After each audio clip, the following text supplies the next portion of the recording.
Hi friends, வாங்க இன்றைய காலை அறுவடை பார்க்கலாம். காலையில் மாடிக்கு வந்தேங்க. சரி அப்படியே கொத்தவரங்காய் முத்துன மாதிரி இருக்குதுன்னு சொல்லிவிட்டு அப்படியே அறுவடை பண்ணலான்ட்டு வீடியோ எடுக்கிறேங்க. ஈஆர் கிச்சன் ஃபேமிலி எல்லோரும் நல்லா இருக்கீங்களா? வாங்க இன்றைய கொத்தவரங்காய் அறுவடை பார்க்கலாம்.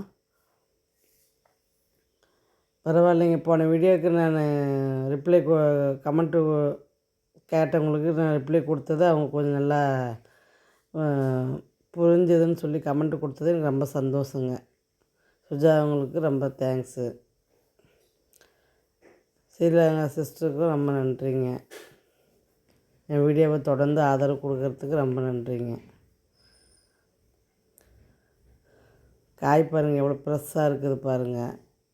ஆனால் காலையில் அறுவடை பண்ணுறது ஒரு மனசுக்கும் சரிங்க, கண்ணுக்கும் சரி ஒரு மகிழ்ச்சியான விஷயங்க. ஏன்னா அது உணரும் போது தான் நம்மளுக்கு புரியுங்க. அது காலையில் டைம் இந்த குயில் ஒரு சத்தத்தோடு இந்த அறுவடை பண்ணுறதுன்றது எனக்கு ரொம்ப மகிழ்ச்சியாக இருக்குதுங்க. இந்த செடிங்களை பச்சையாக கண்ணுக்கு பார்க்குறதுக்கும் நல்லா இருக்குது, மனசுக்கு ஒரு சந்தோஷங்க. எப்பயுமே கொஞ்சம் காலை அறுவடை என்றைக்குமே மனசுக்கு கொஞ்சம் சந்தோஷத்தை கொடுக்குதுங்க, இல்லைன்னா சொல்ல முடியாதுங்க. என்ன தான் நம்ம ஸ்கூல் டைமில் பரப்பரன்னு நம்ம அறுவடை பண்ணாலும் காலையில் பண்ணுற அறுவடைக்கு ஒரு தனியே சந்தோஷம் இந்த மனசுக்கு கிடைக்கிதுங்க. நானும் எல்லா விதமாகவும் அறுவடை பண்ணி பார்த்துட்டுங்க. அந்த டைமுக்கு வேலை செய்யும்போது அப்படியே அறுவடை பண்ணிட்டு வந்துடுவோங்க. ஆனால் காலையில் பண்ணுற அறுவடைக்கு உண்மையிலே மனசு ஒரு சந்தோஷம் வருதுங்க. அந்த அமைதியான அமைதியாக இருக்குங்க. அப்போ நம்ம ஒரு பேசின்னு நம்ம அறுவடை பண்ணும்போது உண்மையிலே அது வேறு லெவலில் அனுபவங்க. செடி நல்லா இப்போ பரவாயில்லைங்க, நல்லா சின்ன பாட்டில் தான் வச்சுருக்கேன் பாருங்கள் நீங்களே.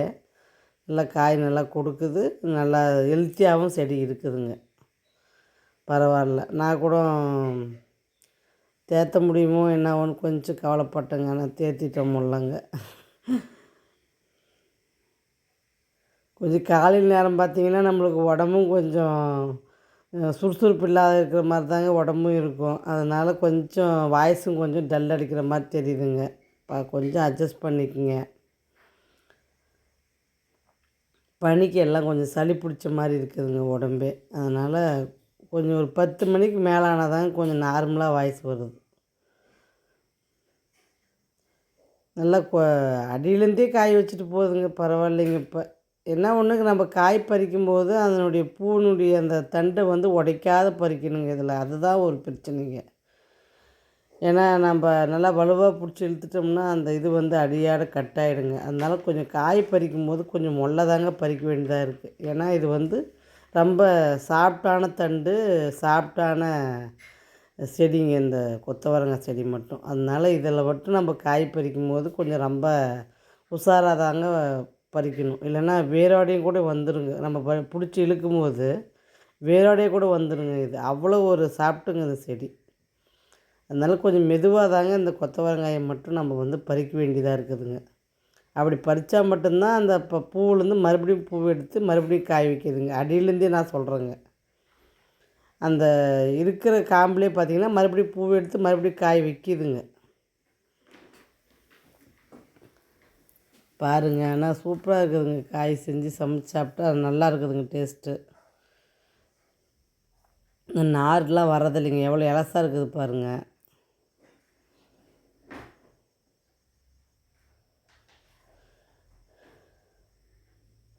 சனிக்கிழமை போட்ட வீடியோ நல்லா பெரிய அறுவடை தாங்க. அது ஆனால் சரியாக வீடியோ போகலைங்க.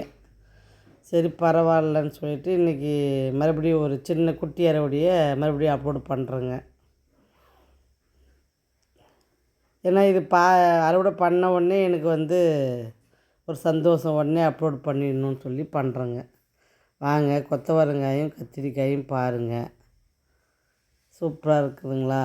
ஒரே ஒரு கத்திரிக்காய் கிடச்சிதுங்க. அடுத்தது பாவக்காய் அறுவடை பண்ணிக்கலாங்க. பாவக்காவும் வந்திருக்கு, அதனால் அதையும் அறுவடை பண்ணிக்கலாங்க. பரவாயில்ல, கொஞ்சம் பாவக்காய் செடி கொஞ்சம் பரவாயில்லையா வருதுங்க இப்போ. கொஞ்சம் இந்த மழைக்கு கொஞ்சம் இலையெல்லாம் பழுத்துச்சுங்க. அதுக்கப்புறம் அப்படியே கொஞ்சம் தயாராகுதுங்க. நம்ம என்ன பண்ணணுங்க, அந்த பழுத்த இலையெல்லாம் கிள்ளி விட்டுறணுங்க. அதிலே விட்டுறக்கூடாதுங்க. செடிக்கு வந்து நோத்தாக்கிடுங்க. அதனால பழுத்த இலைங்கெல்லாம் நம்ம வந்து கிள்ளி விட்டுறணுங்க. செடி வந்து கொஞ்சம் அந்த கொழுந்துங்களும் கொஞ்சம் கிள்ளி விட்டிங்கன்னா அதிக பிரான்ச் உருவாகுங்க. அதனால பாவக்காய் செடி பொறுத்த வரைக்கும் ஒரே இதை விட்டுறக்கூடாதுங்க. கொஞ்சம் கிள்ளி கிள்ளி விடுங்க கொழுந்த. நிறைய பிரான்ச் உருவாகி நம்மளுக்கு செடி கொஞ்சம் அடர்த்தியாக ஆகி காய் கொஞ்சம் நிறைய கொடுக்குங்க. பாருங்கள், நிறைய இன்றைக்கி ஒரு 5, 6 காய்க்கு மேலே அறுவடை பண்ணலாங்க. அந்தளவுக்கு காய் இருக்குதுங்க. இன்னும் பிஞ்சும் இருக்குதுங்க.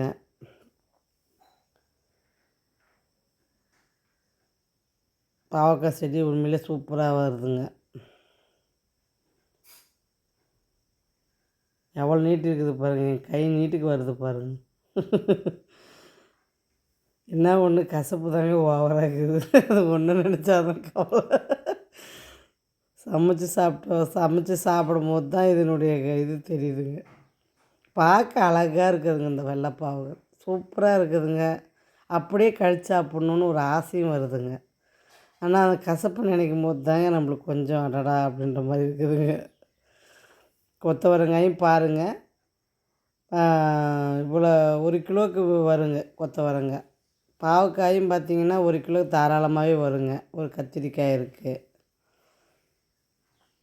பார்த்து என்ஜாய் பண்ணுங்கள், சப்போர்ட் பண்ணுங்கள், ஷேர் பண்ணுங்கள், சப்ஸ்கிரைப் பண்ணுங்கள். என் வீடியோவை தொடர்ந்து ஆதரவு கொடுங்க. நல்லா இருந்துச்சுன்னா கமெண்ட் கொடுங்க. நல்லா இருக்குன்ற நம்பிக்கையில் தாங்க நான் வீடியோ போடுறேன்.